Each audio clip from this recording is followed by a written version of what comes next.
You got all? Okay, they're dead. They're all dead though.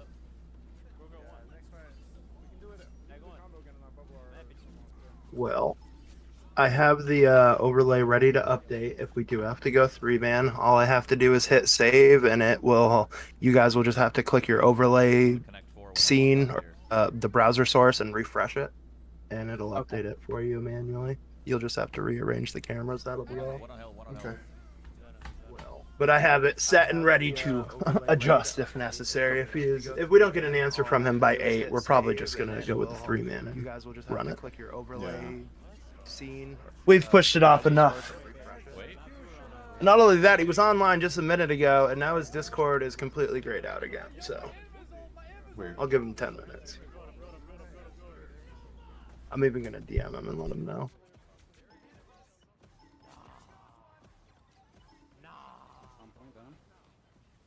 By the way, the only like character Mace is allowed to play in Scrim that is not tank is Wolverine and like maybe Adam. Like, bro, I literally, my Loki is better than my Adam. I'm actually fucking killing it on Loki. You're killing what? Killing our chances of making it past the next phase. Why don't you give me a mic check real quick? Mic check, mic check. I can hear you. Think- Can you hear me? Oh no, I just needed audio levels for Discord compared to my mic on my streaming. I just don't. The first episode, I was so much louder than you guys, and I don't want that to be the case. Still going. But it looks like Fucking amplify. we are about equal. I just had to drop my mic down to like 75%.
Oh, let's kill my ass.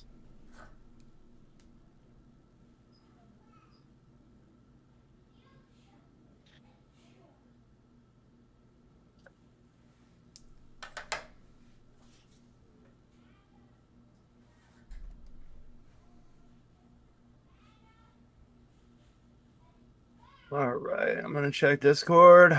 It does not look like he's answered me. So I'm gonna update this overlay. Give me 1 second. Save. Oh, we didn't even Update have to immediately. refresh it. Yeah, we didn't even have to refresh it. We just have to move the camera. So I would put your guys's cameras in the center. You know what I mean? Just because I don't you're want to be the center of attention. I just mean like it's your scene. Might as well put it in the middle. You know what I mean?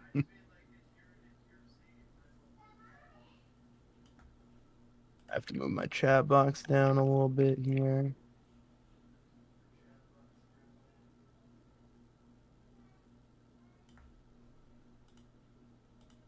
I swear to God, if that's him, I'll have an aneurysm. No. Okay.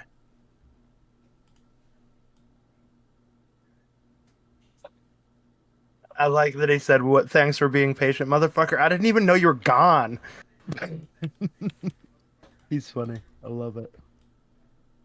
All right, I can't really make that bigger, so.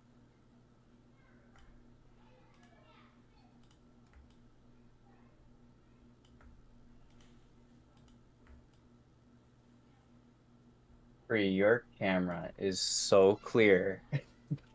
Stop it. I think about it far too much. It bothers me. Oh yeah, where's that chat widget? Let's get you down. There we go. Perfect. Not perfect quite yet. Yeah. Yeah. I don't have my glasses, and getting these cameras set up can be a pain sometimes. Yeah, one of you told me to hold down control to move them, and that's a life changer. Yes, Yeah, it is. right? Believe me, it is huge. It's one of my favorite things about anything. Honestly, it's pretty much built into most editing softwares as well. Like I used to do that in Photoshop. That's why I thought to do it in this. Man. Dude, this is totally random and outside of podcast. Just I was playing Marvel Rivals the other day, and I went into there's a Discord so you could find other people to play, and I found a group, and I was like, hey, just so you guys know, I'm streaming, and the guy's like, I've seen your TikToks. Are you the dude with the big beard? I was like, no way. Yo, You've that's seen my awesome. TikToks? Like, yeah, that was Fuck cool. yeah. Hell yeah, that's great. badass, man.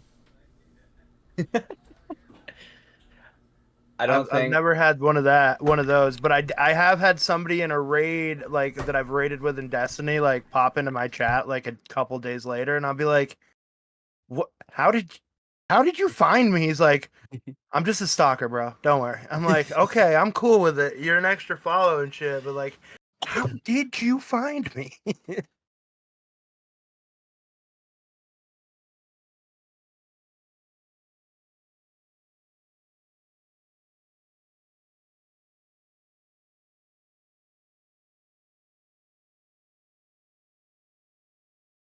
I gotta stand up and adjust this real quick. I forget that my top monitor is just so much bigger than my bottom.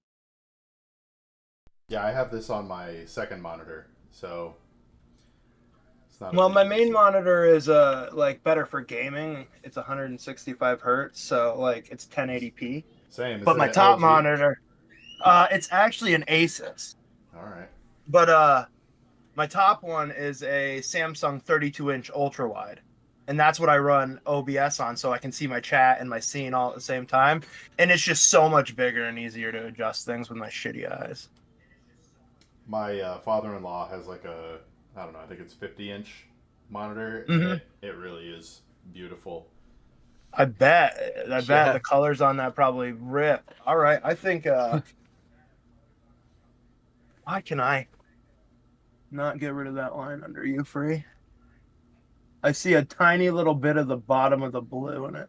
Oh, is that all I need? Fucking Yeah, in run it, most bud. cases, the red line, like the red outline, helps when moving Mm-hmm. stuff around. But when it comes to the placing the cameras, I find it rather Pain in the ass. frustrating. Yeah.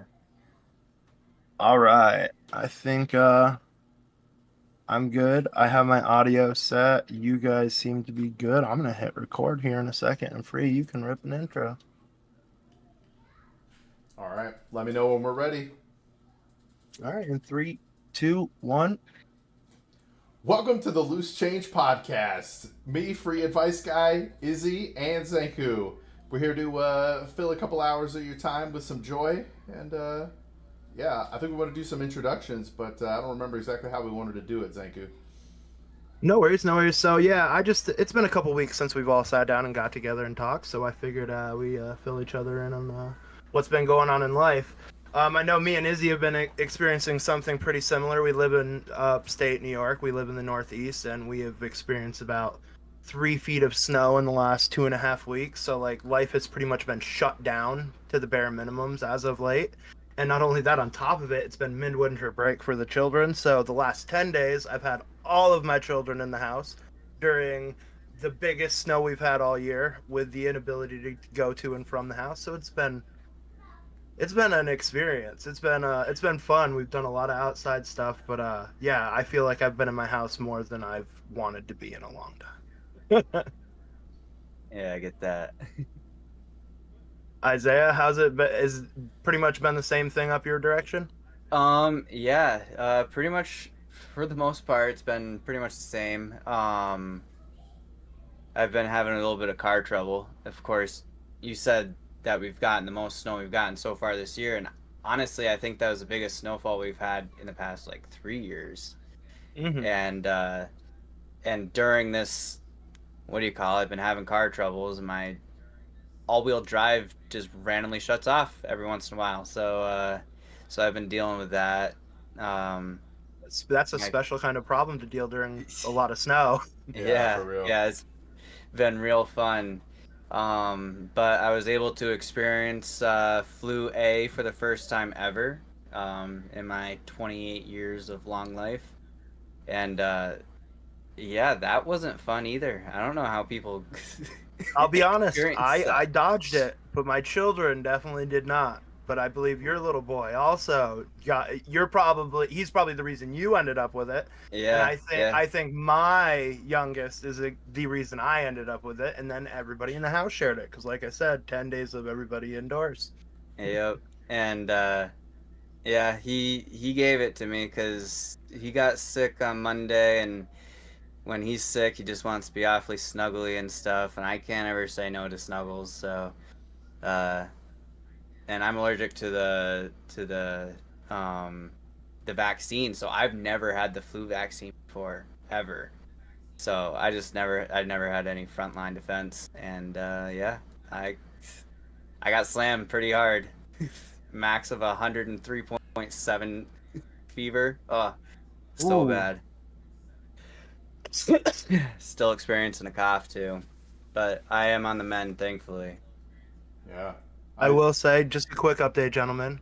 Stone has said, run the show without him this week. His kids are having quite the night, and that he will rejoin us next week for the 4th episode. All Sounds right. good. I feel that on the snuggles. It's especially when they're feeling bad. You're just like, yes, anything you need right now, I got you. Yep. Yep. But we have not been sick the last couple of weeks. We got ours all in November and December, and I hate to brag, but I'm in sunny Arizona. We had beautiful weather the last couple of weeks.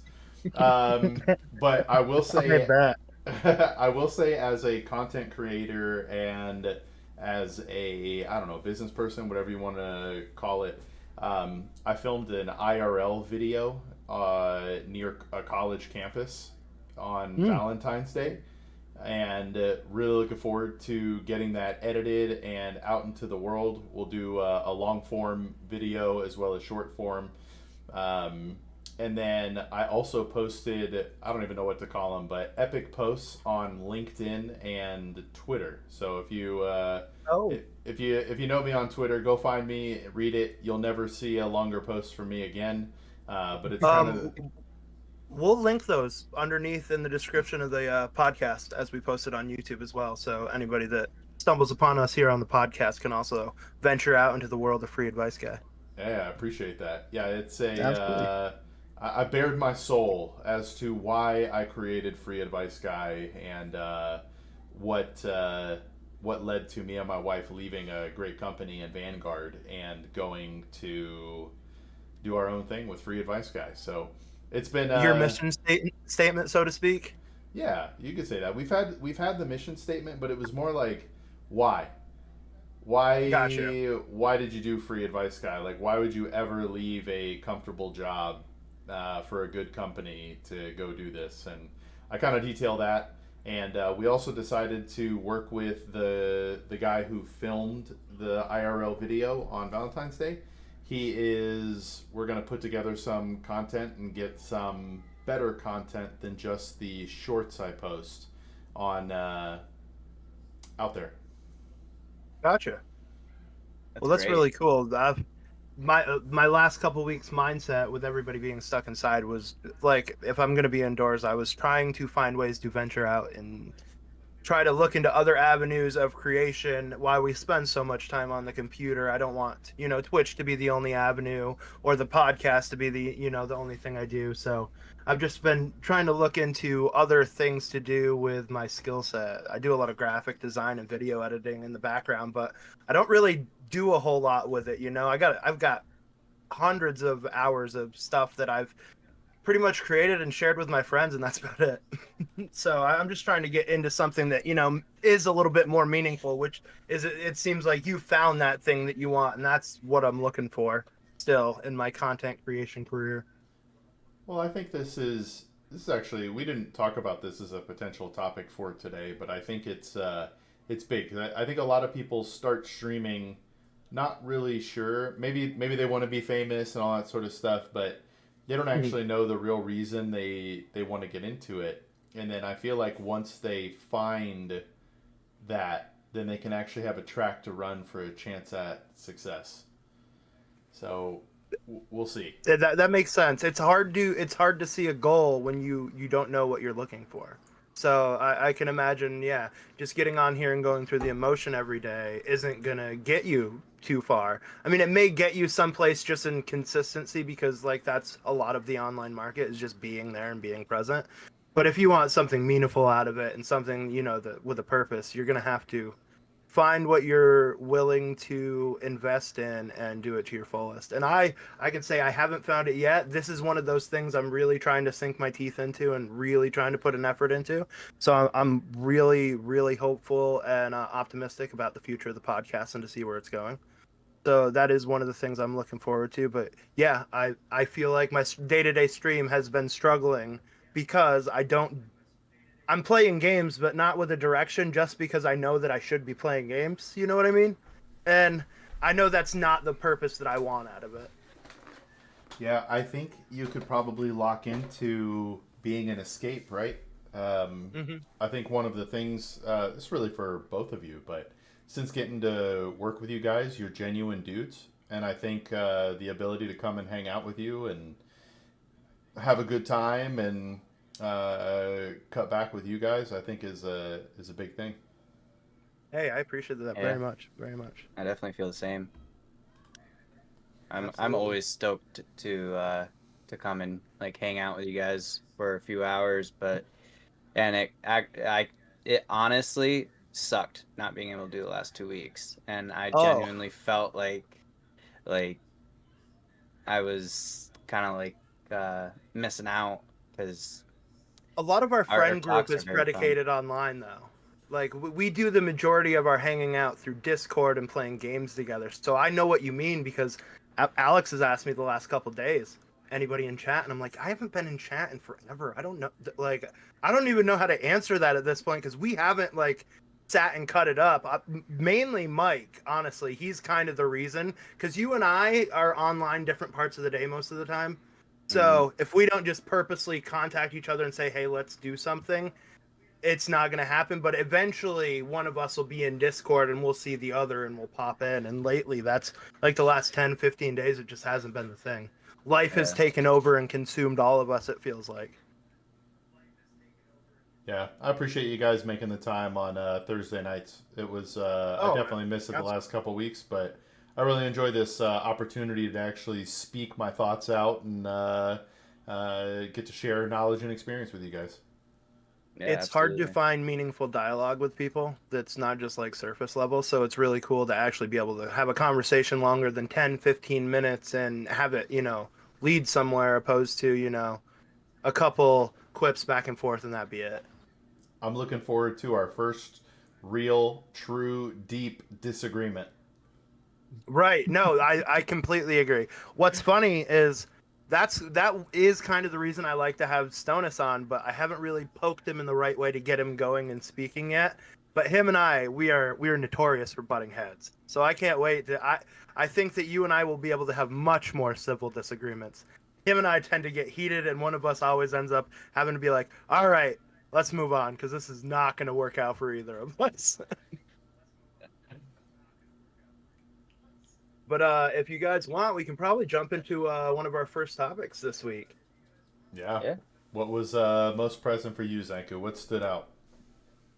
All right, so I hate to bring this back to video games, but 90% of my day-to-day life is spent on a computer playing video games on Twitch, and a lot of the big discussion has been the decline in American-made AAA gaming, and how it feels like the Western market has completely been dominating, and there's been like 2 or 3 outliers coming out of the US with that like are big titles like Baldur's Gate, things like that, but like nothing huge. It seems like the US has kind of missed the mark on the audience that they're looking to target, and it's just been a lot of back and forth between streamers, and I read a lot of Reddit, spend a lot of time on Reddit, and that's been a real big thing about whether or not they think that the video game market in the US is gonna bounce back.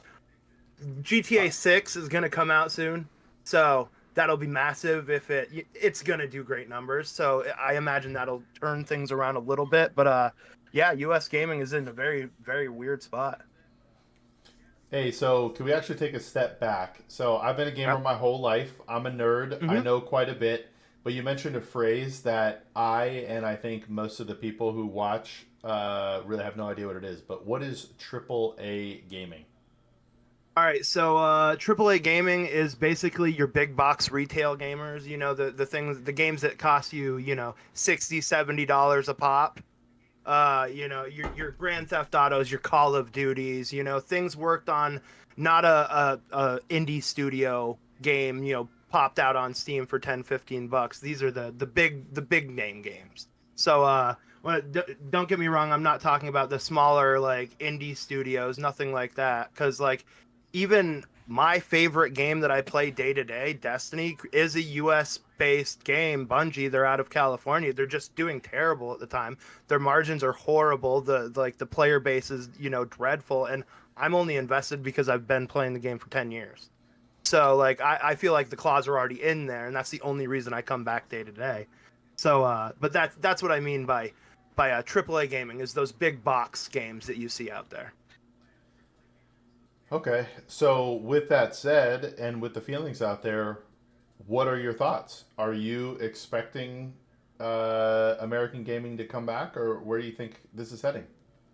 I think that we are in a weird spot where most of the games that have come out of stateside, such as the new Dragon Age game or this new game Avowed, they very much catered to a very seriously left woke agenda. Like, there's a lot of really weird stuff. Like, some of the direction and the creative stuff that you would see there, you can tell that they're not pandering to the audience they're looking for, because 90% of gamers out there are, between 18 to 30-year-old men, and that's just what it is. That's the core base of people that video games, and you can just tell that these games were not made in the direction to appeal to that audience. And I think that's a big part of the problem. All right, I've heard this a bunch, and you may be 100% correct. But why would these studios continuously make products that their users don't want and reject?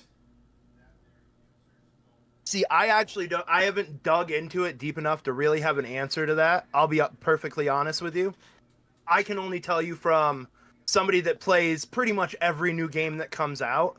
Like, I played, I want to say about 15 hours of Avowed. This game came out, I believe, last month. It's out on Game Pass, and it just, the core gameplay was just like very janky for like a game that was touted by a big developer. Like, it felt very, the core mechanics weren't focused on. You could tell that the art and the direction of the characters or the people in the universe were more thought out than the actual gameplay was. And I think that's a big problem. I think if you're more focused on what the public is gonna give you for backlash in your game first, you're never gonna get to the core audience you're looking for. Well, yeah, and you have two games. One hasn't come out yet, but Red Dead Redemption, which was not really PC at all, did very well. And then it did do very well. GTA, is going to 100%. demolish everything out there, and I wonder if that will be the wake-up call that these game studios need. That, like you said, I don't necessarily care about the person in the game unless it's connected to the story and it's a good story. 100%. Don't do things just to do things. Sorry, Izzy. No, you're fine. I think another thing is like with Avowed, like I haven't played Avowed. What's the gameplay like in that? So Avowed is a single-player RPG game, such as games like The Witcher, or you could even compare it to something like Elden Ring. It's a combat-based, it's hack and slash, essentially. You do have magic abilities. You can shoot a bow and arrow. It just felt super clunky. They're like the smooth, enemy-to-enemy combat just felt very weird. And of all things that I couldn't do, I couldn't rebind my dodge ability. And it was bound, so I had to shift and press whatever direction WASD I'm using and the spacebar at the same time to make my character dodge, so you need to which hit just three keys on a keyboard. And like everybody that I ask is like, play with the controller. I'm like, no, like, what do you? This was built for PC. Why would I need a controller? I want to use a keyboard and mouse because 90% of RPGs that you play, you have so many abilities to queue and whatnot. You need the accessibility of the keyboard and to be able to rebind those things. And this just, it felt so out of touch with so many amazing examples out currently on the market that it's baffling to me that you can miss the mark so drastically and still come out publicly and scratch your ass and say, I don't know why. It's just I don't know if you know Concord, that epic failure that was supposed to be like a competitive, almost like Valorant-esque first-person shooter type game. It was a roguelike. You probably don't know about it because it died about a week after it launched. Wow. Because its player base was non-existent. They literally had to switch it over to a free-to-play model at the last second, and still nobody played it. And it was for the same exact reason. It was a roguelike, what's the game? Overwatch. You pick a character, you play a role, that type deal. Every one of these characters just felt like caricatures of something else that you could picture in, like, the media right now. And it was just like, of course they hated this. I hate it just by looking at it, and I don't even know anything about the gameplay. And it died almost immediately, and I feel like the only reason Avowed didn't die pre-launch is because they didn't give anybody access to it.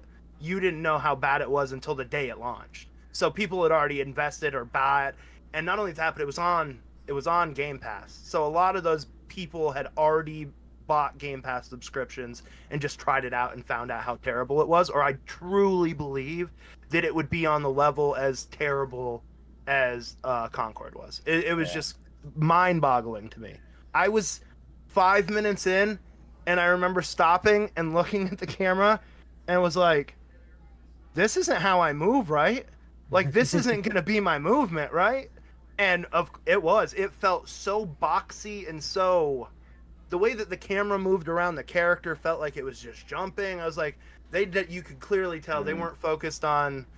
They were focused on their visuals rather than the gaming, and I think we'll see a big change when GTA drops because Rockstar does not pander to anybody. They drop exactly what they want when they're ready to drop it. Yeah, that's why it's been 11 years since they've dropped a Grand Theft Auto game. And that's absolutely crazy, like knowing that it's been 10 plus years. And GTA 5 still doing well, but going back to Red Dead Redemption and GTA, like they have their specific audiences. Like going back to Avowed, like they're dropping like a new. I'm not sure what to call it, but like a franchise. You're looking to draw in a new player base, new, but you're pandering to a very small market of people. Yeah, so. So I think it's easy to expect that GTA and Red Dead, because they have a fan base that they've had for decades. When was the first Red Dead? When was that first released? That I was a kid. Yeah, I'm 36 now. Yeah, and GTA, I remember playing that on PlayStation 2. Like they've built their fan base. So. All right. Well, Go ahead. Oh no, I was going to ask, what was the name of this game again that we're talking about? That just kind of it wasn't Avowed. Just... Okay. Oh, the one that died. His name is Concord, but the one that I just recently played is Avowed. Okay, so I wonder, and I can only compare this to one game, but Diablo 3. When Diablo 3 came out, it was a trash can game. I think maybe WoW players would have liked it. But it was not built for what Diablo players want. And then over time, they fixed it. And they made it an amazing game. I say all that. Are these games fixable by a quick change? If they just got rid of like the politics, would they all of a sudden have a good game in front of them? Or like what would it take for these franchises to take off? So with Avowed, I think the damage is done. I think with a market like that's so wide and so vast, like RPGs, and especially like the single player RPGs, so it's more acceptable if you're an online, like an MMORPG, to have flaws at launch because people expect it to be flawed and it to be fixed later on in the course of its life. But when you're dropping a single content drop saying that this is the game that you bought, and like that's it, take it or leave it. I think that if you ruin so much of your public perception right out the gate, especially with the way that their political minds are right now, a lot of people are in a weird headspace where if it's woke, they just will not give it a moment. Like they just move it on the side. And I genuinely think that, like I said, the damage is done, that this is already marked on a list of don't play this because it's not good. And I've watched like 5 or 6 reviews on it. And it's pretty much in line. Like most people try to stay away from the political side of it, but it's pretty much, why does this guy have green fish skin and won't identify as male or female? Like, it's like, there's like furry references and all sorts of strange shit in there. And it was just like, I don't really need that in my RPGs. I want dragons and shit. You know what I mean? It's like, it's just like, this isn't the core base of what, even a fantasy, like, I'm cool with fantasy. Like, I play Elden Scrolls. They have cat people and stuff like that, but it's done in a way that it's not forced on you. And this feels very forced. Are you able to avoid these characters, or are they like right in the main story? You're immediately greeted by a bright blue furry cat man, and he identifies as such, and he implies things throughout he interacts with humans in just strange ways, and you're considered god touched by having like specific traits, and they just talk very strangely to the god touch, like making innuendo and stuff. And it's just like weird vibes the whole way through. And like I said, The mechanics alone, I was 5 minutes in, I was, like I said, looking like, is this how I'm gonna move the whole game? And then like Yeah. a couple hours in, I'm like, man, this game's janky and this story is really weird. So I kept playing it to a point where I was like, I think I got enough. I think I've played enough to give a real assessment on this and move along, type thing. Yep. Hold on. Okay, so I hear all that, but what I think to me, and tell me if I'm wrong, this comes down to the gameplay must be terrible. And for the reason Yes. I say this is, like, Sonic the Hedgehog wasn't a crazy popular game, but it's literally a blue hedgehog that rolls around, spins, grab coins, and fights things. Right? Like the story itself doesn't necessarily have to be amazing if the I don't even care about gameplay the is story. awesome. Yeah. So they're just honestly, messing up the gameplay. I completely agree. Honestly, I can look past one for the other, but one or the other has to be exceptional. You can't be horrible in both and expect me to continue to play. You can have a great story and kind of janky mechanics, and I'll continue just to, play through the great story. And vice versa. The game can just be fun to play, and I could not care about a single bit of the story about it as long as I'm enjoying the time invested in. So I think that if they would have at least hit the mark in some way on one or the other, it would have been savable, like you were saying. Do you think there's something they could do to fix it? But I think the main problem is the mechanics are not good to begin with, so people aren't going to wait around to see you fix something that they already didn't enjoy. Yeah. That's a clip right there, the way you just explained. What you got, Izzy? Oh no, I was just gonna say that I do understand what Zanku is saying exactly, because I'm currently going through that with Kingdom Come Deliverance. I started playing that, and again, it's a solo player game. But the fighting style in the game, I think it's ahead of its time. So, and the way they did it, it's also somewhat janky. But I'm enjoying the game. I can get past the combat style of the game, even though it's a huge part of it. But the story is somewhat like enjoyable. So like I completely agree with what Zanku's saying. Like, as long as like the whole game isn't shit, like I can enjoy it. Makes sense. Could you actually touch upon I'm kind of curious. You said that the combat feels like it's ahead of its time. Yeah. And I honestly, so that's another thing I should have said. If something is innovative and you haven't seen it before in a game, that's also another reason that you can look past some of the bad things. So like I kind of get what you're saying, but I haven't played it. I just have heard nothing but great things about it. So Yeah. I'm kind of curious about So what do you mean with by the that? with the combat of the game, it corresponds directly with your mouse movement. So if you want to attack from up here, you move your mouse, and it's so sensitive. Like it's crazy sensitive with the mouse movements. If you want to attack from like up here, you move your mouse up and you hold your sword up. If you want to attack from over here, you move your mouse. So way. so the way that you're moving your mouse is the way that your sword is physically and if you move moving it in the down, game. you come like this. That feels and- like VR, almost like a Yes. VR kind of. Yeah, I And get what. I am still getting used to it, and it's the same way with dodging. Like it's just, I feel like it's ahead of its time right now, because like if you want to block and push someone or use the momentum to have them continue through, then you have to move your mouse the right way to be able to initiate what you want to happen in So combat. just did a quick Google. That's another mark in the other team's column. Their headquarters is in Chechnya. So that's another great release for them and not for us. Yeah. But no, King. It's been a really well received. I've heard great things. Mhm. Like not even about the combat. Like I was saying to you earlier, that the crafting systems are so wildly in depth Yep. in a way that has not been seen in an RPG.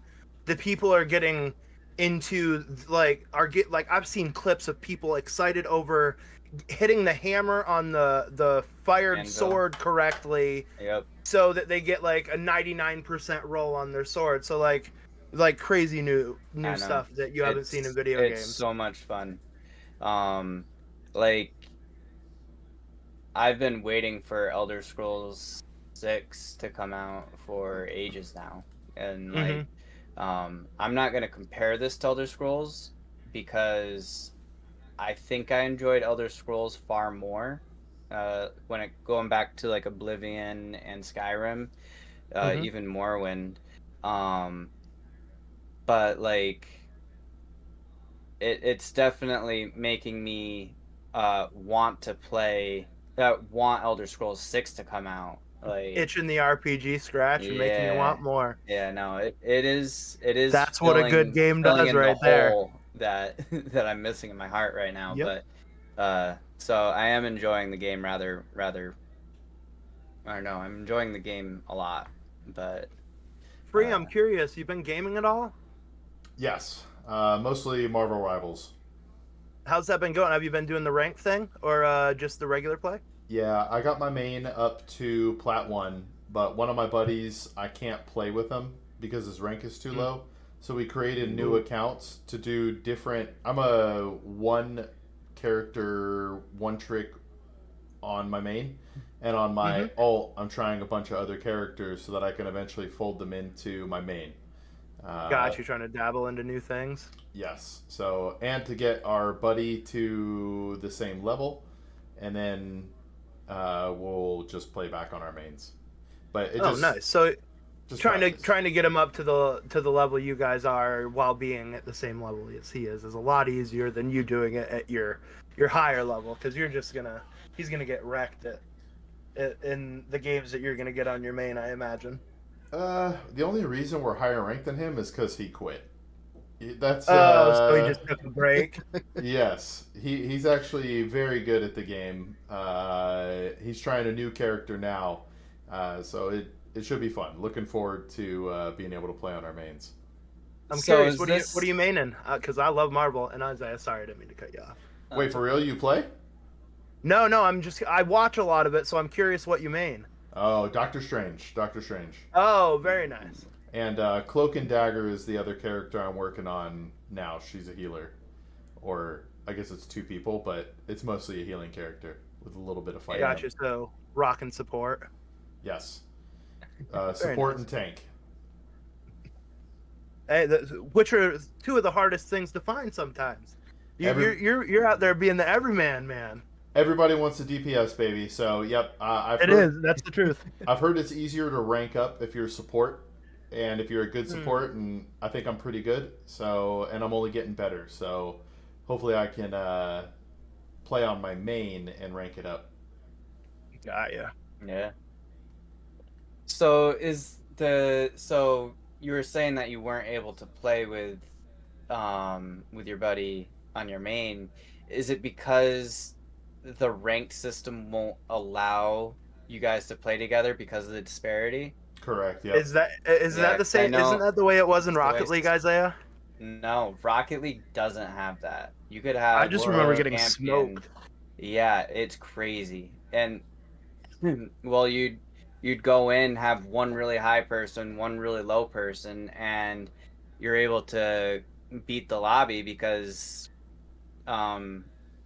one person can play against two people easily in Rocket League. Like, it's just defense, like how you play defense. But I know that Smite doesn't allow you to rank if you are more than one rank higher, like a solid, like bronze to gold. Like you, not one of the gold tiers, can't play with a actual bronze. Rank. Gotcha.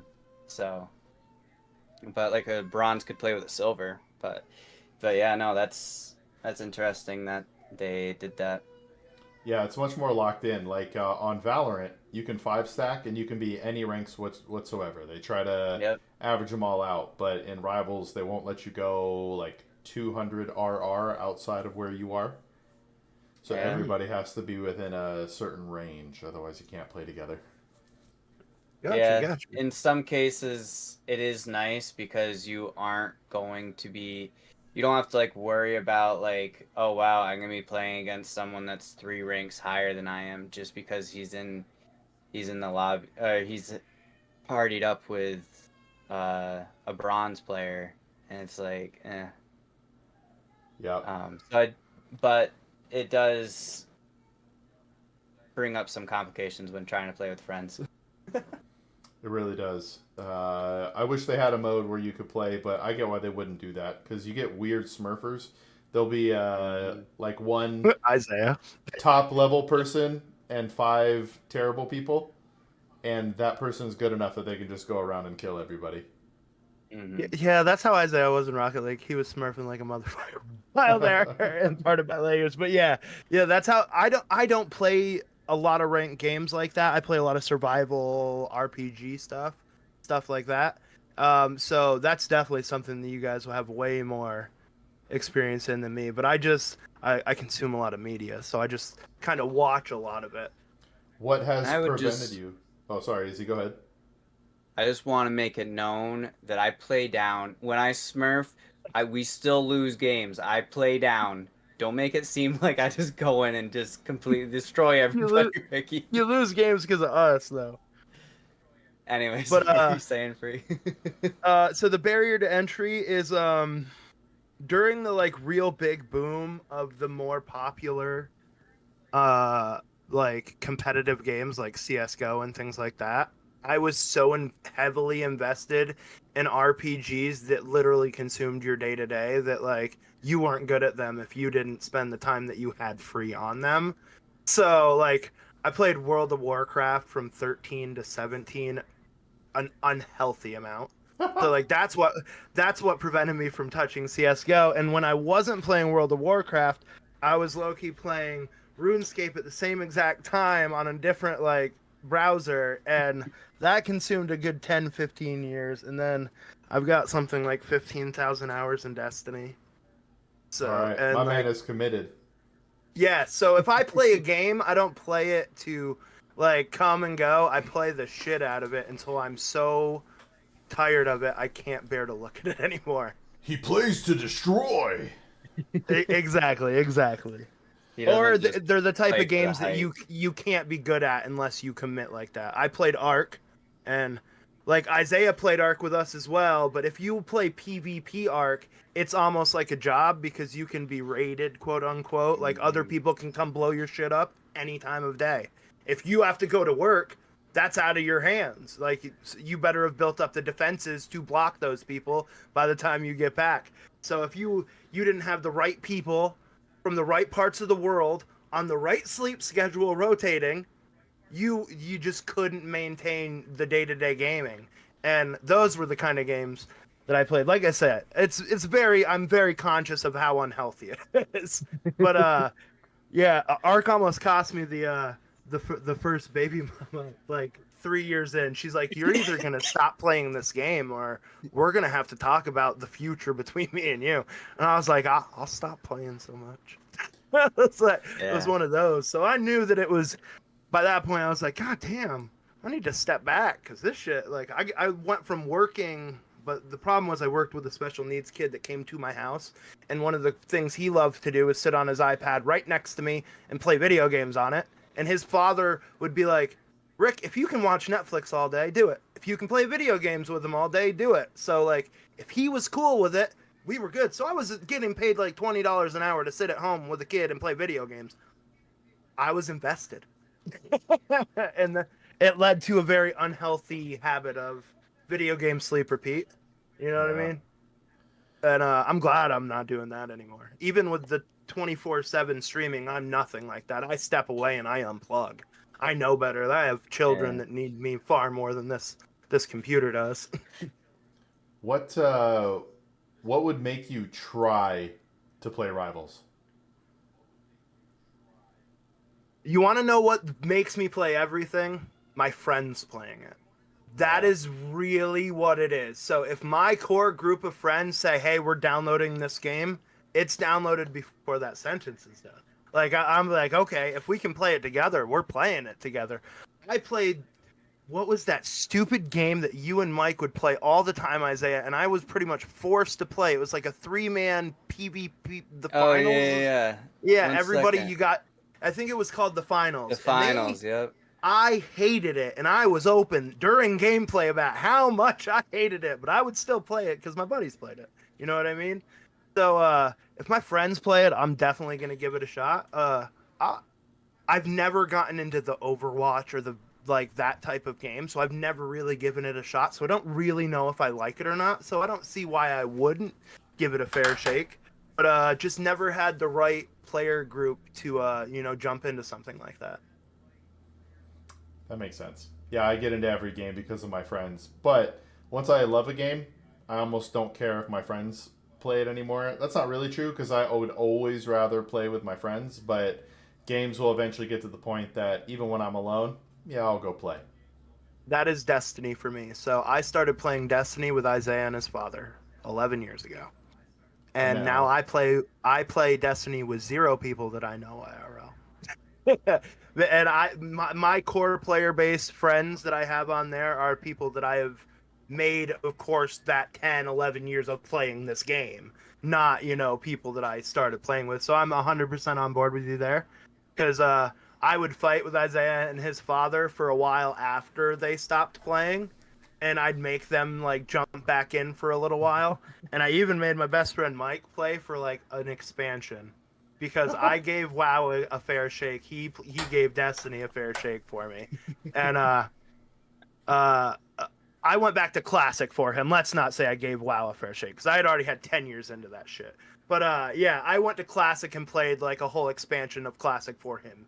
To come and, play Destiny. And he was just like, yeah, I don't like it. And I was like, I hate you. But it's cool. I'm going to still play it. But yeah, I don't know what to tell you. I dropped out of Destiny because it was requiring me. I dropped out of Destiny at a point that it was requiring me to spend 40 hours in the game a week when I didn't have 40 hours to spend in the game a week. And I knew that I was going to fall behind drastically. So Isaiah did at one point pay me to play one of his characters while he was on vacation. I just want to throw that out there. He didn't want to miss the weekly reset stuff so badly that he was like, I'll pay you while I'm gone if you just get on my account and run my characters for the week. And I did it. And that was before we had just started to become friends. It was in the first year of gaming we had together, but it was still funny as hell that, yeah, my sister came home one day and was like, hey, my friend John from work wants you to get this game called Destiny. I was like, all right, I'll check it out. And I got on, and his son was in his team with him. I was the third member. He got offline one day. Isaiah didn't. And that was pretty much it. I added him on PlayStation Network, and we've been playing video games for the better part of 10, 11 years now. Man. No. Longer, you think? 10, 11 years. I was 17. We've been playing since I was 15. Yeah, you're right. Okay, so it's been a little bit longer. You're right. Man. Yeah. So you guys knew each other IRL. It's kind of funny when a gaming friend kind of crosses that. We have this small group of friends that we've never met each other in person. But if I was ever in their hometown, I'd let them know. If they wanted to meet up and grab lunch or something like that. But we've done that. Yeah. So my best friend Mike. So it's ironic because Isaiah is my best friend, but this guy's my little brother, so to speak. We met playing Ark, and we just never got offline. Is how I would explain it. And I called him a piece of shit in jest every day when I got online. I would get into chat. I'd be like, piece of shit. He's like, what's up? And that was how we built our friendship. And so I was down at my baby mother's aunt's house for a Christmas party. and he saw the location on Snapchat and was like, "Why are you in Pennsylvania?" I was like, "I'm at a Christmas party," and he's like, "You're 40 minutes from me." I was like, "Here's the address to the hotel. I'll meet you in the parking lot," because I wasn't having to meet my kid and you know, my girlfriend. It was our first interaction. I was still being safe, but yeah, we sat in a car for about an hour, talked and laughed, and then finally I was comfortable enough to bring him up, and he met my my firstborn and my girlfriend at the time, and now I spend like a weekend, usually like 4 or 5 days every summer down at his house. He lives near Hershey Park, so we go to Hershey Park, and he comes up for Christmas every year for about a week, and that's been that way for like 6 years now. Dude, that's sick. Yeah, honestly, one of the weirdest things, but like I guess we live in that era where it kind of makes sense, you know? Like it kind of just was leaning this way. We make more connections online than we possibly could in our day-to-day life, like walking outside. So it's just strange growing up in the pre-internet era, hitting internet at like 13, and then like one of my best friends at 36 is a dude I met playing games online at a period of time where I already had a child, which is still mind-blowing to me. So like it's just a whole weird way that the internet and everything, technology, kind of played out. Yeah, mine aren't anything close to that, but some of these guys now I've been friends with for over 2 years, and I'm like, what? Mm-hmm. It feels like we just started playing with each other. Like there's no way we've been friends for 2 years or a year and a half, and I don't know. It's cool, man. Like, it's hard to imagine my life the last 2 years without these dudes in it. Like, it's like, what would I have been doing if I didn't become friends with you guys? Dude, yeah. So I legitimately had a mental health like dilemma just like a month ago. My best friend has met a girl from Vietnam, and when he's over there, he's a 12-hour difference. It was like a month and a half of just almost no communication after. I meet this guy after work every night online on Discord, and we video game. You know what I mean? That's just what we did. And after the first couple of years, that's not what we did. We actually just hung out and like we watched TV shows. Like we would stream TV shows together at the same time and just watch them in Discord and stuff like that. And I genuinely found myself like I had to bring it up to him. I was like, "Hey, you can't just disappear. Like you're like." It's been like 10 years. You don't get to just disappear now. Like, that's not an option. You need to be here and present because, like, I'm not going to be cool with it. And one night he DM'd me and we, like, kind of back and forthed it out. And he's like, "Bro, I'm not going anywhere. Don't worry." And it's like, I just needed to hear you say it, goddammit. That kind of thing. But, yeah, it was weird. Like, genuinely, like, still thinking about it. It's like, it's just such a weird thing because, like, he was the one that, like, Isaiah and I have always had a significant other. Like, when we met Mike, we were already pretty deep into, like, you know, building life. And he's just been the bachelor the whole time doing he's very, very well off because he's put his degree to work. He works at a tech company where he writes software for, like, medical fucking users. And he's made really good investment choices, which has led him to do things that, you know, at a young age, most people can't do. So he's met a Vietnamese girl while he was on vacation in Japan. He was like 5 days into a vacation in Japan that he was supposed to be on for a month, and instead went to Vietnam. And yeah, I guess the rest is history. I know that they're getting married and she's coming to the States. Wow, what a story. Yeah, man, it's really cool. Like, I'm really, really happy for him. I was really, like, it's hard for me to hear the things that he was saying from his standpoint, knowing the guy the whole time. I was like, "Hey, I just need to tell you the red flags so you're aware of them." But, like, once I felt more I was like, all right, I guess she's not just trying to steal your money from Vietnam. I guess she's cool.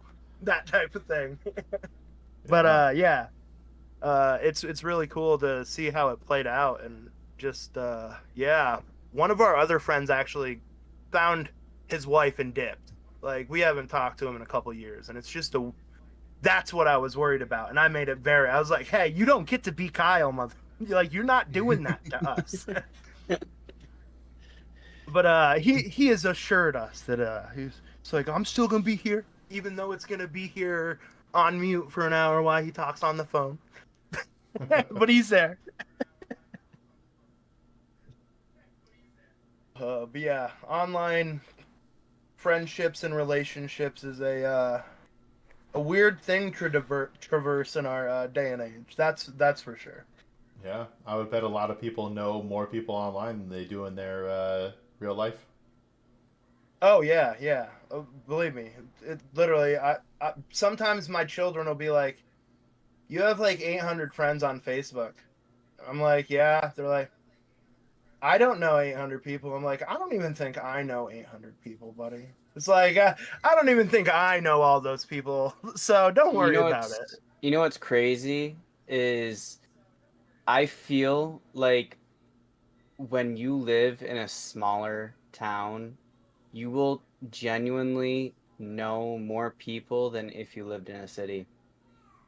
You'd obviously see more people, but I feel like in a small town, because I don't know about you, Free, but Zanku and we live in a town, I'm pretty sure it has like 1,500 people in total.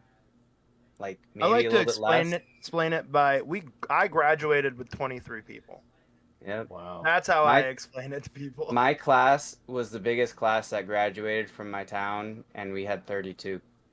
Yeah. Wow. So it was, I think, a decade prior, and our school is also K through 12, less than 300 kids. Wow. So like, so yeah, we come from a very small town, but I genuinely feel like I feel like I genuinely know more people in real life than if I would have grew up in the city, because you see a ton of people in the city, but you don't talk to anybody in the city. I think that it's way easier to make meaningful connection. Mm-hmm. Yeah. So like my dad is from Seattle, so he always puts it in perspective for me when I like complain about the small town crap. He loves it here. He hates he grew up in a city, was there until he was like 23, I want to say, and decided to uproot his life and move across the country and is in New York now. So he always tells me that we have it very, very lucky that we even know the people that we graduated with, that we can go to a store and at any given time you can identify the people that are in that store, that type of thing. Mm-hmm. And like I said, I think it just made it much more easy for us to make actual connections with people, because you don't have the luxury of thousands of people around you all the time. So you're stuck with what, like, the kids that live next to you, you better get along with them or you're going to be lonely. It's like we live in a place where I lived 7 miles from the school. I wasn't walking to people's houses.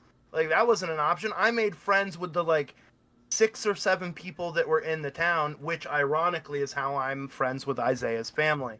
His two cousins lived right down the road at a basketball court that me and my brother played at pretty much every day because it was the only thing in our town. So we sat at the basketball court, and they lived right next door to it. So we kind of all bonded on the fact that we lived in the middle of nowhere and there was nothing to do. Yeah. Small town life is definitely different. I feel like here in big towns, we do our best to not actually interact with each other. Like, I'm going to walk a few feet more this way in hopes that I don't accidentally have eye contact with you and we start a conversation. It's really weird. I don't do that anymore. This is a piece of advice I have for just about any professional, but it works anywhere in life. When you're walking by somebody, if you just give them a head nod and a smile, throw in a hi, they're like, it kind of throws people off guard, but like, who's gonna hate the guy who smiles and nods?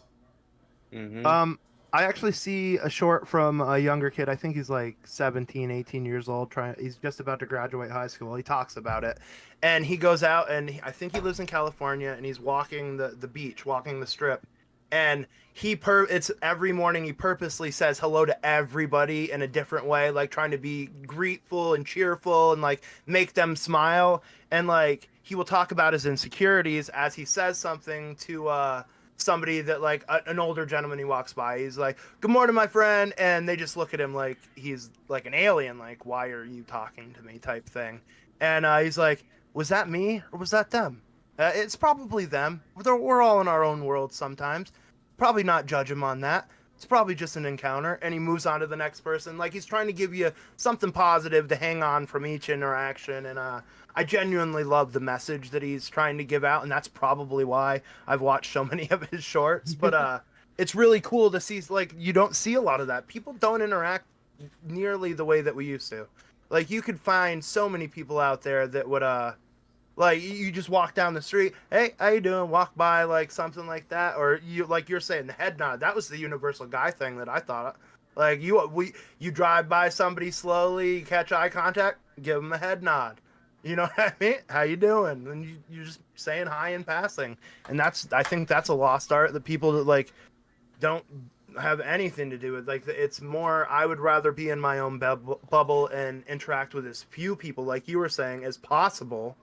And stick to what I know. But I think social anxiety has a lot to do with that, things like that. A lot of people just aren't built for being out and talking. I know that my girlfriend she's not a go up and order her food at a restaurant person. So I know putting her on here she'd probably be terrified. So I get that it's different person to person, but courtesy is not. Being kind and, being a human isn't. So it's just weird that you get a lot of negativity from people these days. Yeah. For no real reason. What was cool is when I did when I did my video on Valentine's Day, I had to get over I don't know, my awkwardness and my shyness. So we had a camera set up, but I was actually going out to the sidewalk and I had flowers in my hand and a free advice guy sign, and I'm like, "Hey, do you want free flowers or free financial advice or free advice?" And we got a decent amount of people who stopped, and we got to shoot videos for. But I didn't have one bad reaction the entire time I was out there, and it was sort of freeing because even the people who walked by and were like, "No thanks," like I was dead.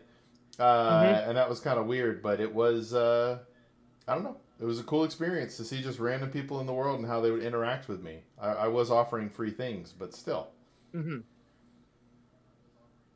Sorry, I'm getting messages. Somebody tried to join the collab.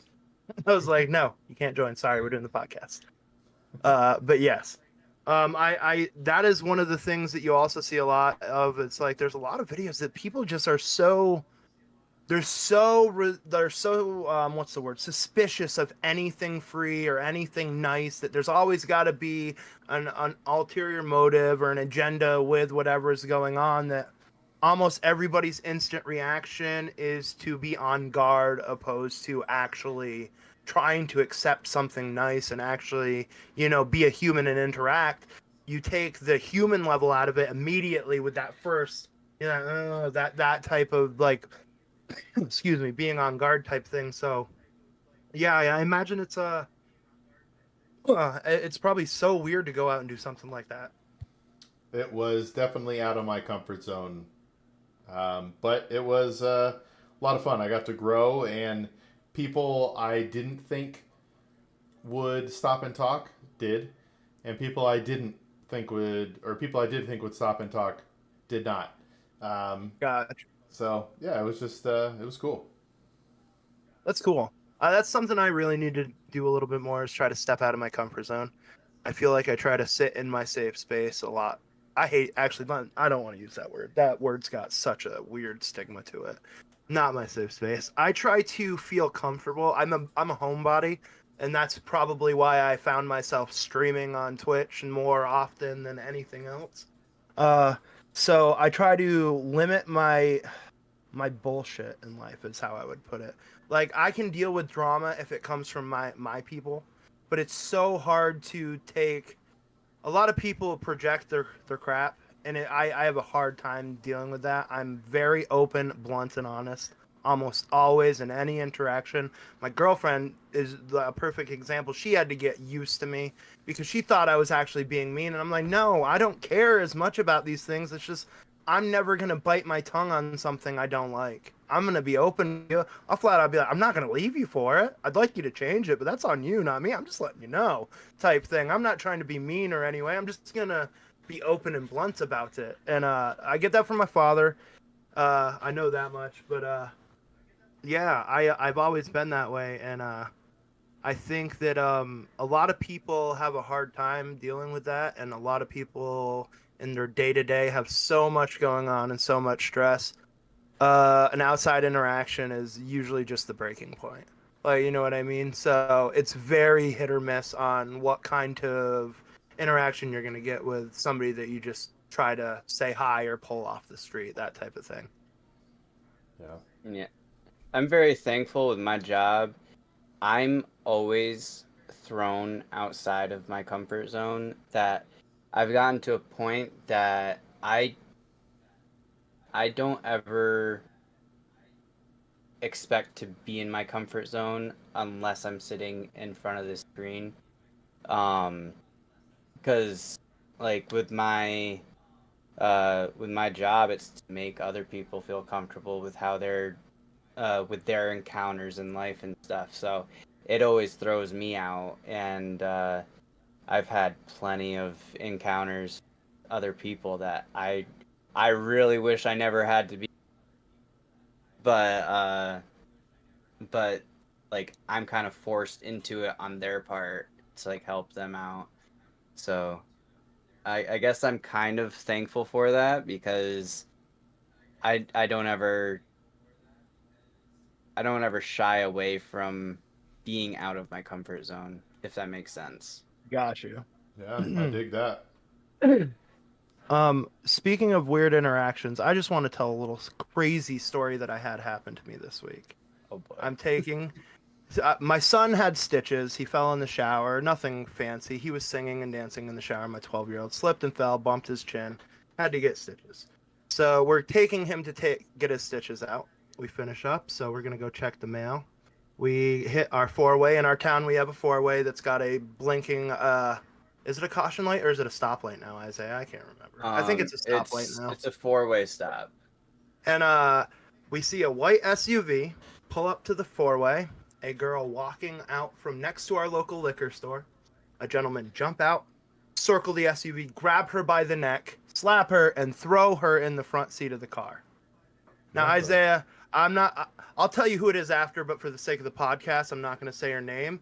But you know who it is, and I knew who it was, so I immediately made Caitlin stop the car.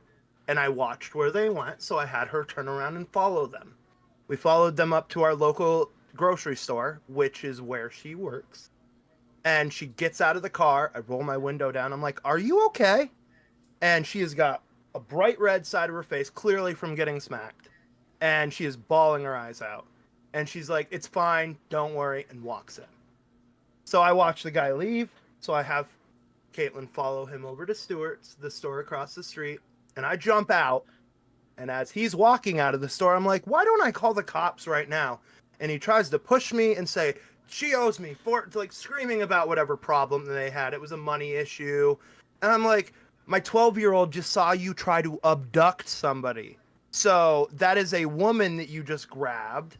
Why don't I just call the police? And at that point, like, 3 workers walked out. A couple of people that were locals came up and like surrounded this guy, and he just jetted it to his car. And I was like, "Don't worry, I've already got the license plate," because I'd already taken the license plate. And he took off. So I left an anonymous tip on the state troopers. And no less than 5 minutes later, the local ambulance showed up to the grocery store, and they were putting her in the ambulance and treating her, because I'm assuming the common sense thing to do with her boss was to be like, "Hey, I can't let you work. I need to call you an ambulance, and we need to contact the police." Yeah. I'm assuming that's what played out after, but my son was clearly taken back. He did not know how to react to that situation, and I felt like if I didn't do anything about it, I was going to look like a very, very poor example of a human to my son.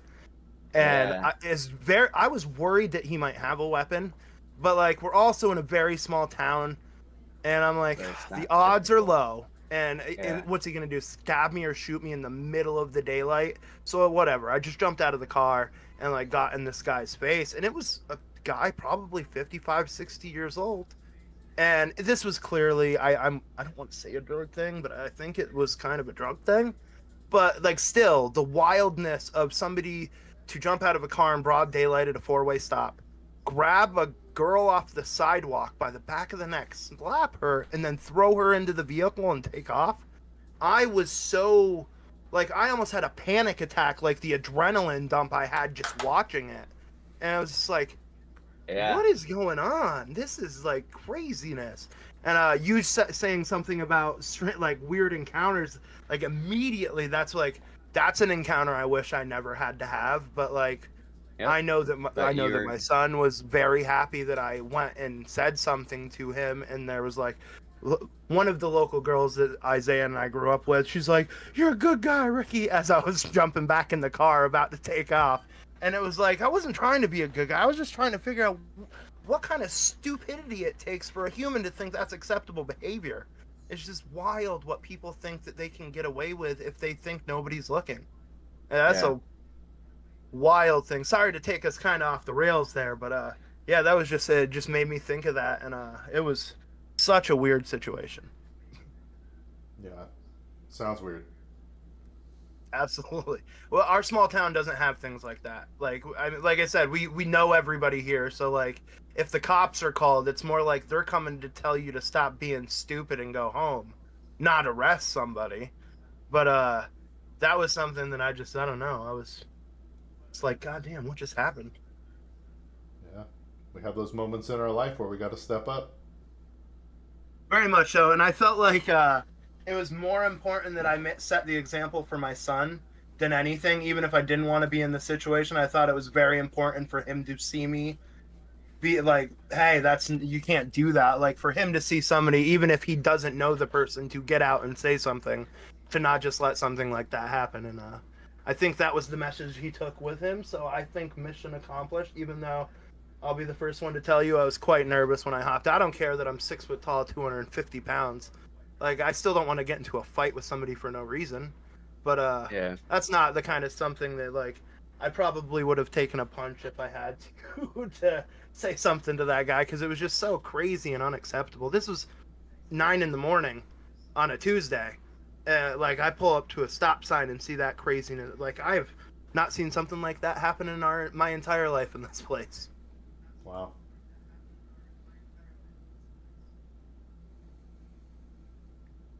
All right.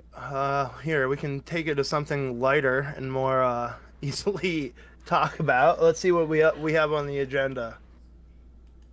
Isaiah, I know you did you get the new car this week? I know you test drove a new car this week. I'm getting it tomorrow. Tomorrow You morning are? at 9. You did decide on it? Yeah. Tell us all what it is. So I've had a Chevy Equinox. I love the Chevy Equinox. And I'm kind of upset to part ways with it, but like I was saying earlier, the all-wheel drive, it's hit or miss if it even wants to be on.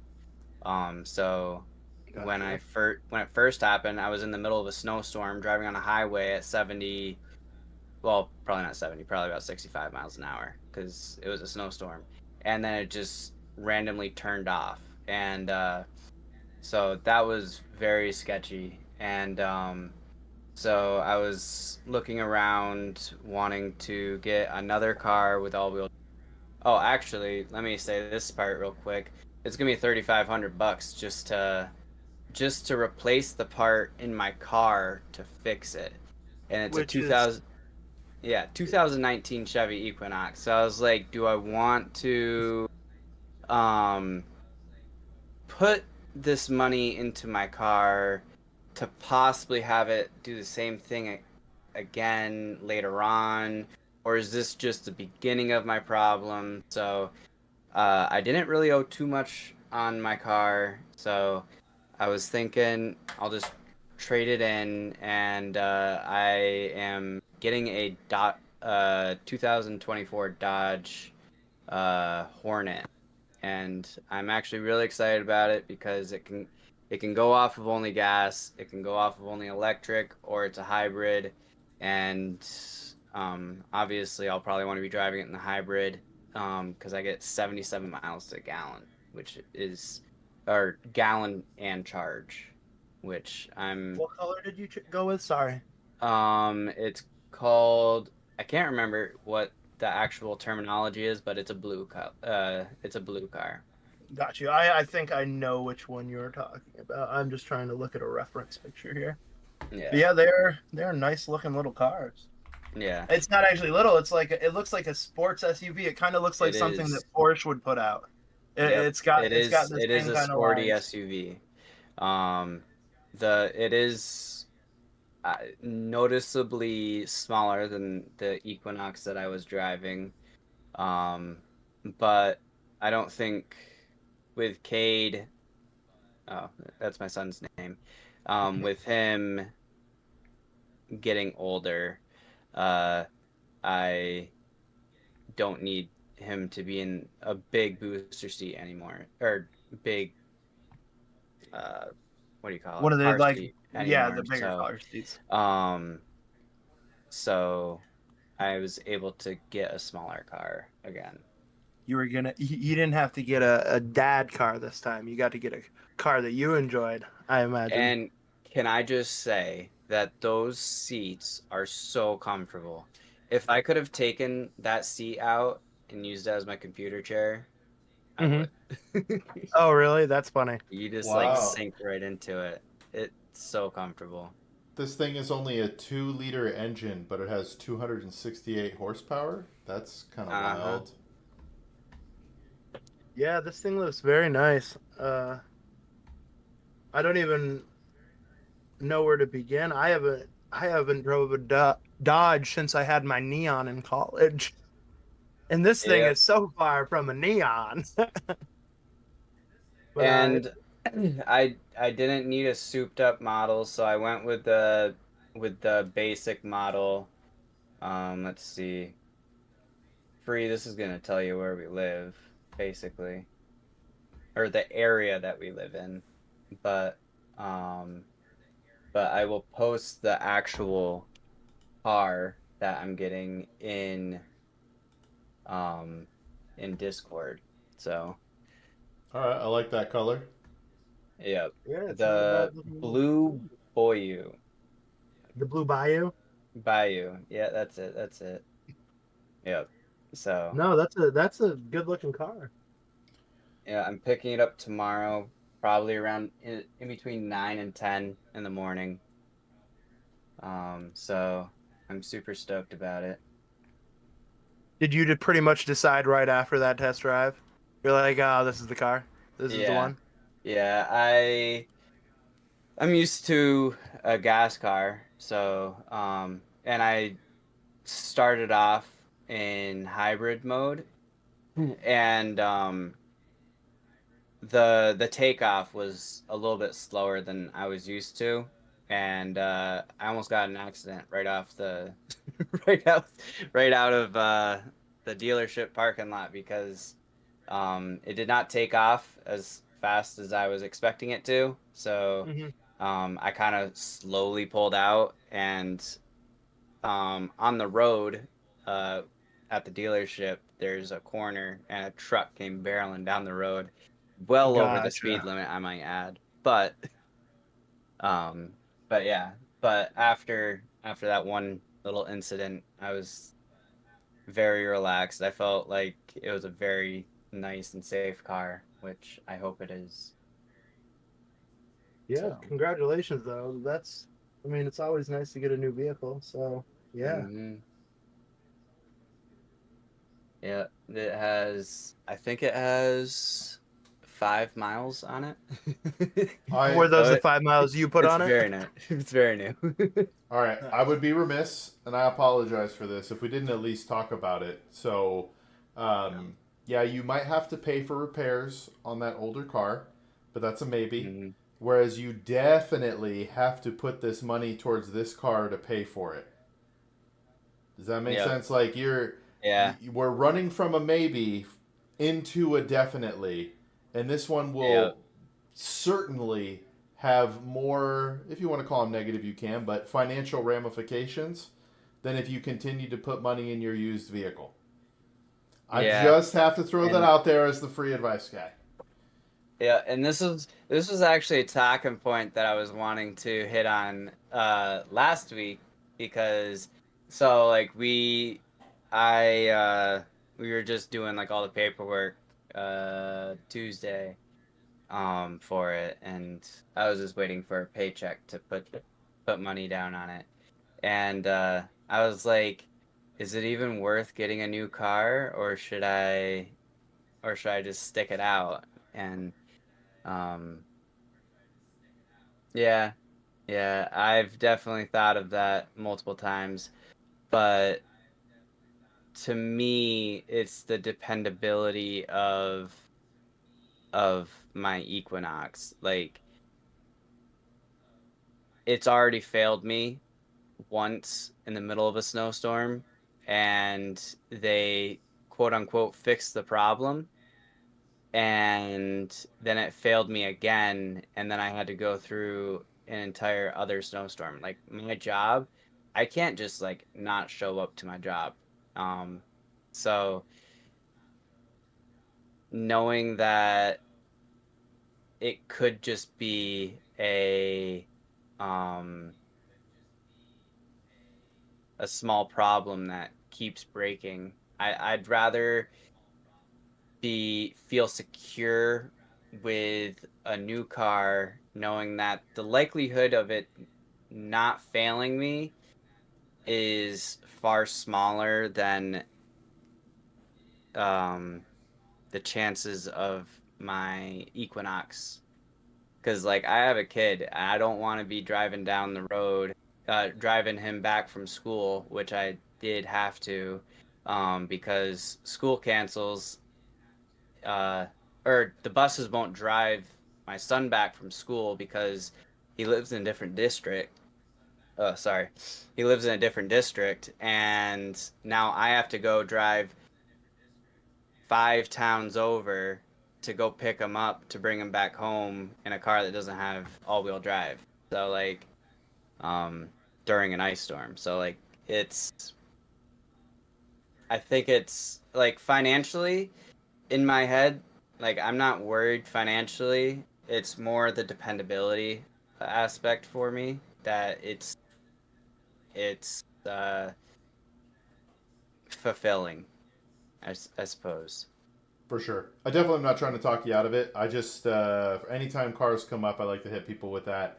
Run any financial decision through the 5 steps of financial success, and budget, emergency fund, goals, and then you invest and save towards those goals. So the goal could be the car, and as long as it doesn't affect your overall financial picture in a negative way, there's not necessarily anything wrong with it. So I don't want you to think I'm trying to Oh no. talk you out. Listen, like I was saying, I was wanting to bring it up as a talking point last week, and like,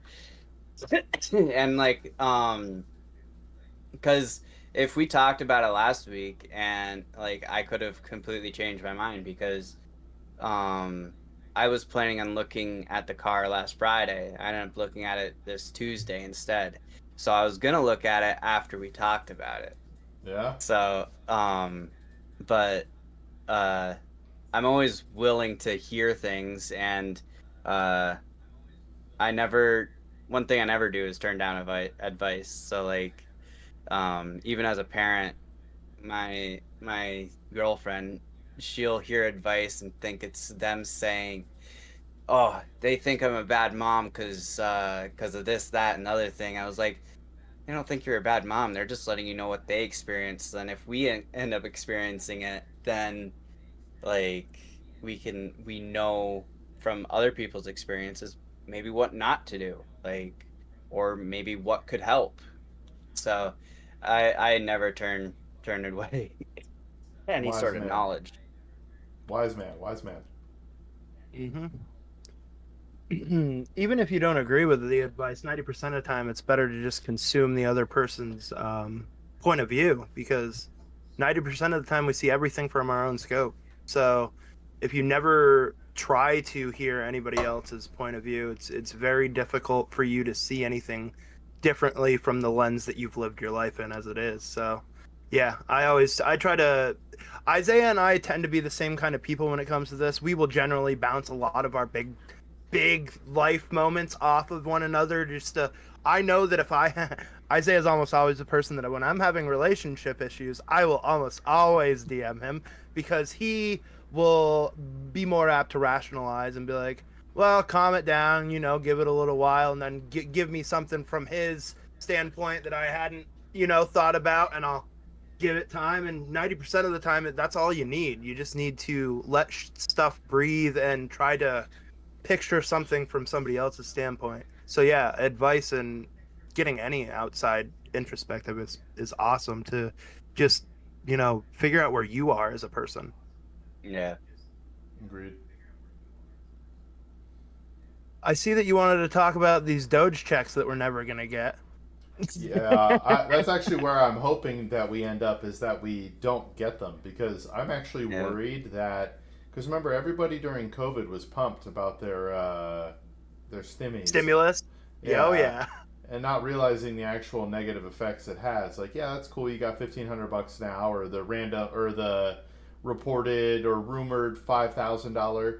But it's like, hey, why don't we, pay off debt instead? Cut down spending, bring down inflation. Like, the $5,000 you give me is not going to change my life in the same way that the entire government cutting spending would. 100%. And it almost feels like a publicity stunt in a way. Agreed. It feels like big words to get things stirred up. And like I said, these stimulus or these Doge checks that we're never gonna get, because nothing. It just doesn't feel like this is a feasible end goal for us. Like, we're cutting all these jobs to pull back money, and you want to give it to it just doesn't make sense that we're doing that to cut all the wasteful money that we're hemorrhaging, and we're not gonna take that money and put it back into the things that we need to pay off as a country. Yeah, I do like the idea, though, that if you report fraud or abuse or overspending, you get a cut of whatever was saved.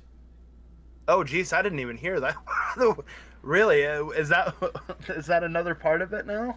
Is if you as I imagine as an employee of a company, and you are aware of things of that nature going on, and you essentially whistleblow on them, you are going to get a cut of the profit, or a cut of the savings rather? Yeah, it's supposed to be like a good thing. I don't think it's official. I think it's just something they're floating. But Gotcha. yeah, if you work for some federal agency and you realize, like, hey, the agency could be saving $1 billion here. Imagine you got $1 million for reporting a $1 billion issue. Like, that's just 1%. Right. That would be wild. But the whole situation with every country out there calling him President Musk, or seeming as if Elon's pulling the strings. It feels more as if Elon's president and Trump is vice. I've heard tons of this in reference to the Doge situation going on.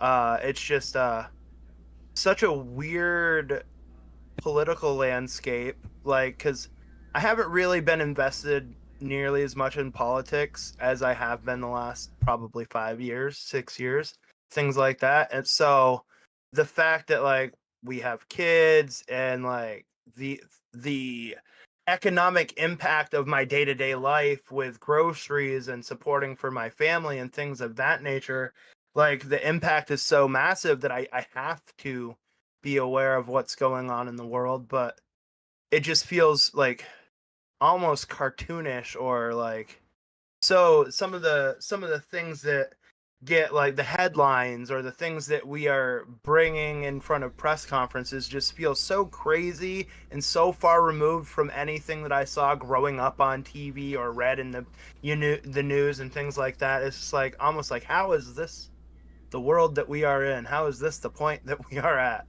I hope that it's it seems to be that they're aiming to do the right thing, and I hope to God that that's going to be the case. It's just there's so many crazy promises and things like that. It's just there's no possible way they will deliver on everything they've said. Yeah. But even failing short would mean something. Sorry, I didn't mean to cut you off there. Absolutely. Oh no, it's okay. One thing I'm wondering, do you guys know the range of people this will go out to? I just looked it up real quick and it showed on NBC. Actually, do you guys have a number of how many people this might hit? No. So I just looked it up real quick, and on NBC, I'm not sure if this is even close to being true, but it says 79 million households, Wow. tax-paying households, would receive a $5,000 tax refund. And I just wasn't sure if you guys heard like an actual amount, but if that were the case, you take 79 million times 5,000. You get lots. And you Let's get see, lots. 79, 1, 2, 3, 1, 2, 3. Yeah, that's 100,000 million, $395 billion. What that is. That's absurd. The amount of debt we could pay off with that would be nice. So Yeah. on the flip side though, is it on taxpayers to pay down the debt and no one else to pay down the debt? Right? Like you run into certain things like that's money that my tax dollars were wasted on. Yeah, I want it back. I paid it. I want it back. Right. If you didn't pay into this system, you don't get anything back because you didn't pay anything into it. Give me my 5,000. But even though I would get 5,000 for being a taxpayer, I would 100% want to use it to pay off debt. But as sad as it sounds, Yeah. $350 billion is not going to really do anything to our 36 or 37 trillion dollar debt. Brilliant, yeah. And the goal for the Doge is they want to hit around $2 worth of cuts in the government For spending, yep, to lower our deficit. Yeah. So, I mean, if they were to do that, if they're wanting to cut back $2 trillion, why give us 5% of it, you know? Yeah, that's Or where why give the people 5%? that's where taxpayers, but that's where the Yeah. people say it's a scheme, because then you're getting, are you buying votes by doing this? Well, people say that, but this was just recently brought up, wasn't it? After the election? Yeah. And You haven't heard the rumblings of the can third vote. term? Oh, you haven't heard I that? haven't. I No. hear about political stuff here, so I didn't hear about the third term thing. No. Even about to Trump, say, like- he made it as a joke, but he definitely said something like in a speech about a third term, and he's like, "Nah, I'm just kidding." Like one of those like one-off things, but like even planting the seed alone is just like crazy enough to hear. It's Yeah. like He you has wanna the go- you wanna following go- that yes. they're gonna be like, yeah, do it. It's just a terrifying idea that like that would go against our constitution clearly. So there Yeah. would have to be I very don't heavy think- political upheaval for that to happen. Yeah, I was It about would- to say, unless we're literally hitting a civil. No, it would take a constitutional amendment. He can't do it unless Absolutely. they actually make a constitutional amendment. That's what I mean, like. But yeah, so I don't believe he's trying to buy votes with this, unless he's trying to paint a pretty picture over Elon, and then Elon runs next year. Elon cannot next- run. He is not a Yeah, natural he's- there born you go. Yeah, citizen. he's There you South go. African. can't do Even that. even better. Like, So there's really no pretty picture being painted over anybody that's able to be voted in again. I'll be honest. The public perception of Vance is far better than Musk, anyways. So, Yeah. like, people genuinely seem to like Vance, and he's very, very articulate and he comes across very well in a lot of his interviews. And I think, yeah, I don't think it'd be. I mean, maybe if you're looking long term for that, but yeah, like I was just saying earlier, I just think that there's a lot of crazy headlines for a period of time that was already so chaotic in the midst of an election. And it just feels, like I said, almost cartoonish, like some of the things that get said or some of the things that get brought up, or even Trump calling out what was it, the governor, I can't remember of what state it was, about Maine. Maine. Yeah, he just calls her out in the middle of the press conference, and they Yep. have like a minute and a half back and forth, like being snarky Cutting with one funding. another. Yeah. And it's just like, why are we doing this on live television? This doesn't feel good for anybody. Like, I imagine this can happen behind closed doors, and we don't have to let the average American see you be children on like live TV. It just feels weird. Yeah, Yeah. so I hear you, but I actually go the exact opposite way. I want everything in the public discourse. Too many things are hidden. Part of the problem with the USAID stuff is that we had no idea it was happening. Right? Like, what are you supposed to do? I had no idea my money was going to XYZ. So everything should be brought up. Well, I don't mind the ideas that they're talking about being public. I just mean like that like childish back and forth. Just like, I don't think that we need to be arguing on television. Like, you can have all your stuff public and not have a public fight on television about it. You know what I mean? I think that's more what I have a problem with. I guess like them showing everything. Like, I have no problem with like being transparent. It's just more of the antics that always seem to be in front of the camera as of late. See, I'm still even okay with that because whatever side you're on, you either went, man, why would Trump bring this up? Or you went, whoa, I didn't know that was her like policy position. I didn't know that was where she stood. So I agree. It'd be nice if it was more friendly, I guess. But the fact of the matter is, we don't talk about this stuff unless it's brought up uncomfortably. So it really creates a tough scenario. No, I agree. I just think disagreements could be much better addressed than calling our president calling somebody out in a press conference. It just feels weird. It's definitely different.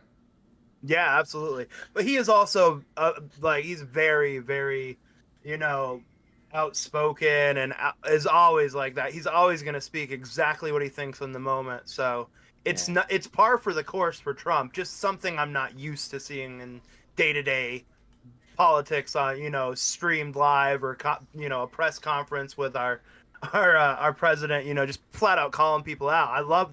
I absolutely love the thing that he did with I believe she's the mayor of California or whatnot, when he was arguing with her about getting people back in and to be able to clean up their homes and rebuild immediately when she was pushing people out nearly 6 months for cleanup crews. I love how he addressed that, and he did that very similarly, like right in front of a camera. But she was a little bit better at taking the criticism than the governor from Maine was. The governor from Maine clearly does not like Trump, and her response was as so. You know what I mean? So, yeah. So you're It's just, saying there should be like a time and place, like a set time and place for things like that to be brought up? We don't debate nearly enough. I think that's one of the best things about the election cycle is seeing our political heads actually under the light and actually having to debate these problems with one another. That's one thing I actually absolutely enjoy. I think one thing that Trump gets from spontaneously doing this is the people that he's wanting the responses from can't prep their answers. So doing it at like a press conference when the last thing you're thinking that it's going to be brought up is the viewpoint of your state on allowing trans people to participate in whatever sports they want. Mhm. Like, I think it just threw the governor off, or whoever she was off, Yep. and she wasn't really able to respond or think about her response before giving it. Well, not only that, but they weren't even in a forum in which she was supposed to be responding. That's not like that wasn't the type of press conference they were having. That was just a back and forth that he decided to have during his press conference. Yeah, which is what I was saying. Like, I think he likes doing it that way because they can't prep their answer. Like, he's a very shock and awe president, very much so. Like, take you off guard and, you know, get things done by force if necessary. So I completely agree with you there. Yeah, because if that wasn't the time, when is the time? When else would we have gotten to see a interaction like that, where the two got to put out to the public their views? Trump thinks they should follow these rules. They said, we're going to do our own thing. Like, oh, like, I didn't know that. I didn't know that was a thing in Maine, right? I didn't know. I kind of knew it was a thing, but I actually still don't even know what the governor of Maine looks like, because in the clip that you get, it's just a voice, you know, shouting from one side of the room to President Trump as he's giving. She stood right up. I'm sure I haven't seen her, so I'm sure she was her voice sounded very assertive. So yeah, like you were saying, there is really no place for something like that to happen. So I guess that is the only type of situation that it could have been like that. But it's just, I guess it's more of time to get used to things like that and accept it more as the norm than to be taken back by it. And that's what President Trump was probably expecting, them to be taken back by it, and like you were saying, not have anything to come back and give as a response. Mm-hmm. Yeah. Yeah, because her response was literally, "All right, said, I'll see you in court." Yeah, it's like, okay, that'll be an easy win. Like, yep, that was his exact response. I'm sure she just meant it as a snarky comment, but it was said in front of a bunch of people, and then it blew up online. That's how I saw it. So like, is she actually gonna do it, or is she gonna fold? But is that the will of her people as well? That's the other thing. These people end up in these positions, and do they actually have the support? Because like Trump, no matter what you want to say about him, he has the highest approval ratings he's ever had. 100%. The polls that they put out about his policies, they're actually wildly popular. So, yeah. Bless you. Sorry. Thank you. Didn't want to do that there on stream, but yeah. So, is the governor or mayor, whatever she is, doing what her people actually want? Is that something the people of Maine want to fight for? So I'm not 100% sure the statistics on it, but I do know that Trump did state that the general population of Maine wanted trans athletes out of female athletes out of either male or female sports. Yep. Like the respective sports. She definitely feels like more of a grudge than she was speaking from her state standpoint. And it's almost like people have already had their minds made up on Trump, and it's so hard for them to accept him back in a position, the position of power, and succeed any type of their power over to, because he's gonna have the final say. He's gonna tie you up and he's gonna do all those things. He's not one to say he's gonna do something and not at least try to make it happen. Even if what he's saying is completely outlandish, he still attempts to do almost everything that he says. So, being openly opposition is a hard position to be right now in like the social landscape, because people are definitely on Trump's side. They want to see the change, and it's not looking good for a lot of the opposition. I don't know what you want to call them, the woke, whatever you would label them as. It just feels that you could feel the shift as of late, and everything seems to be stepping away from pandering to a niche agenda and trying to look at the grander scheme of things and trying to give the general populace what they want, opposed to trying to make it okay for a select group of few. Mm-hmm. Is there any time to get? I've sneezed like 6 times while you were speaking there, so my apologies. Gotcha. No worries at all. And something else, real quick, that I've heard through the grapevine. Is it really officially called the Gulf of America now? I mean, in the U.S., it is absolutely called the Gulf of America.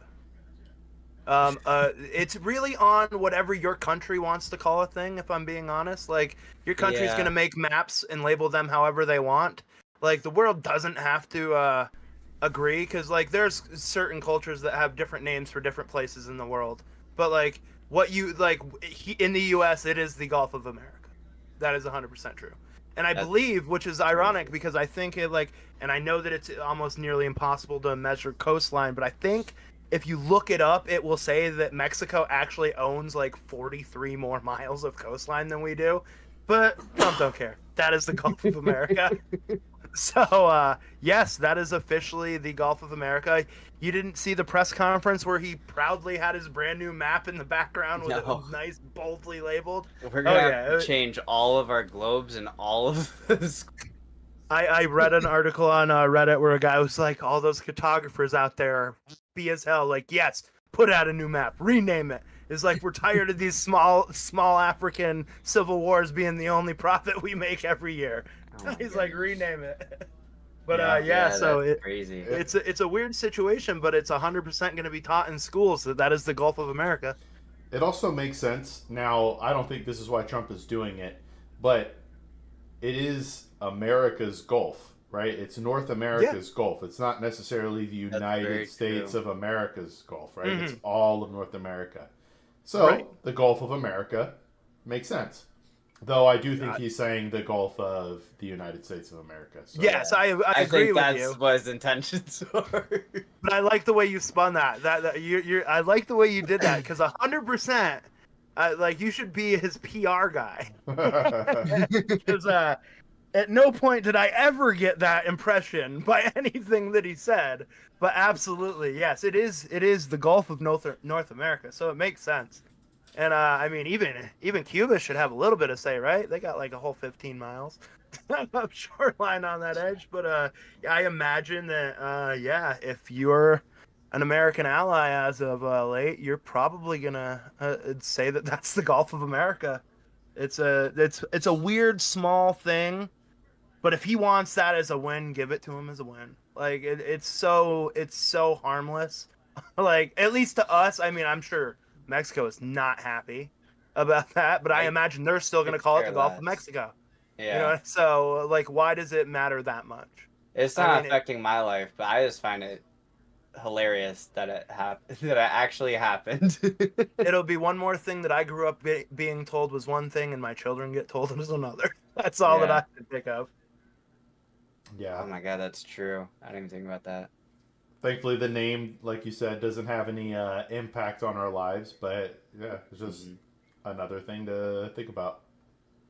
Yeah, it's weird that it was definitely a political leverage move that he did. It's like, we know why you're renaming it right now, but like, it's like, but why do we care that much, kind of thing. It's like, do what you will, I suppose. Well, I think, and this is probably not the time for this because we're getting towards the end here, but I think one of his and his mind's greatest accomplishments would be U.S. expansionism. That's why he's talking about Greenland, Canada. Yep. I don't know about Mexico, right? But I think he wants the whole connected continent, because how many presidents in history could say they expanded American territory? Yeah. Not many. What? It's been none in our lives. No. But yeah, that is. Because we had the Louisiana Purchase. We bought Alaska. We bought Alaska, and then we expanded through, like Cali, Nevadas. Yeah, the gold rush or whatever. Or Yeah. It's just a weird And- situation that like he is he feels more like dictator Trump than President Trump is why it feels weird, but it doesn't feel like at the same time I'm on board with him. I was 100% a Trump supporter, but like it does feel like he is trying to bend the rules as absolutely far as he can before they snap. In like almost in any way to get an agenda that he wants pushed. well, Yeah. this is going to be much deeper than this conversation, but the legislator has willingly given up a lot of their power to the executive branch. Trump is not doing anything that hasn't been designed for the last 50 to 70 years. Every president does the executive orders and all that sort of stuff. Some get challenged. Like Biden tried to cancel student loan debt. The Supreme Court said, no, you can't do that. And the Biden administration said, yeah, we're going to do it anyway. Right. So we've seen precedent before, but up to this point, until somebody officially rules at the Supreme Court, he has not done anything illegal or dictatorial as president. Right. Yep. Hope it doesn't come to that. No, I hope it doesn't either. Like I said, it's just funny, like, when he plants those seeds, like, his little quip about the third term and things like that, or the President Elon comments and all this stuff. It's just, like, it's so funny seeing the place and time that we are in. And I think it's only so strange because of how publicized it is in this day and age, how we have an insight to everything. We're getting press conferences on everything, and he is just being absolutely like, come in and record everything I do, like we have like a new Trump press conference like every other day. Like it seems like every other day I'm watching something that's happened. I watched a video earlier about his meeting with the Prime Minister of the United Kingdom today. So like there's always something going on. So I think the reason I feel like it's strange is more the access I have to the information than the actual things going on. That is the wildest part about it, is that literally daily you can digest something from the administration where they took questions from the media. And that is totally different. And I try to watch, 30 minutes a day just to see how those question and answers go. Absolutely. I find myself daily doing something like I make a point to click on at least one thing a day to see what's today's political landscape, what's going on in the United States today, what's President Trump addressing today, that type of thing. And it like you said, his ratings are up, the people love him, and it seems to be going well so far. I just hope the wheel keeps spinning and the positivity keeps coming.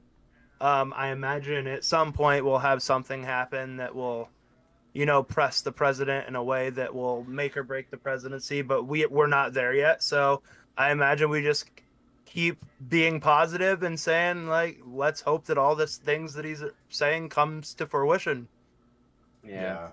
Agreed. All right, do we Is there want anything- to...